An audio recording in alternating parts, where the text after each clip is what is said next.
Qui dit Noël dit aussi souvent crèche. La plus célèbre est sans doute celle de la place Saint-Pierre à Rome, construite, vous le voyez, en sable cette année.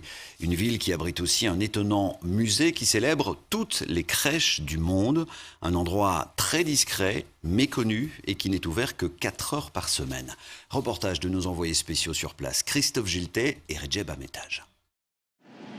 L'église San Quirino et Giulietta, à la lisière du Forum romain. Comme dans toutes les églises de Rome, il y a une crèche. Mais en fait, il y en a beaucoup plus. Des centaines de crèches exposées depuis 50 ans dans ce musée au sous-sol. En 1967, son fondateur, Angelo Stefanucci, a fait don d'une importante collection qu'il avait rassemblée tout au long de ses voyages.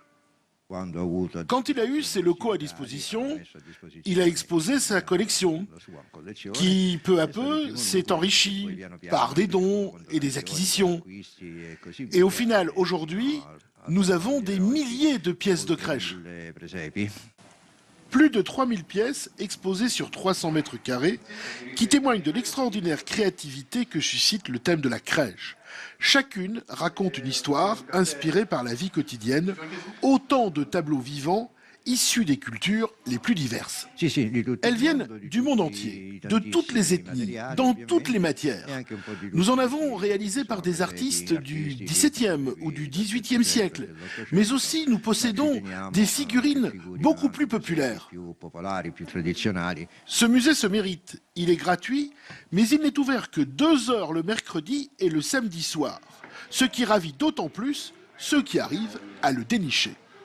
C'est très intéressant, je ne connaissais pas l'existence de ce musée, c'est une très belle découverte aujourd'hui. D'après moi, la plus belle crèche, c'est la napolitaine, celle qui est au fond, la plus traditionnelle, avec ses personnages délicieux. C'est en fait la plus traditionnelle de toutes celles qui sont ici. Cette crèche napolitaine date du XVIIe siècle. Celle-ci est plus récente, des années 1950. À l'époque, elle se voulait moderne et même télévisuelle.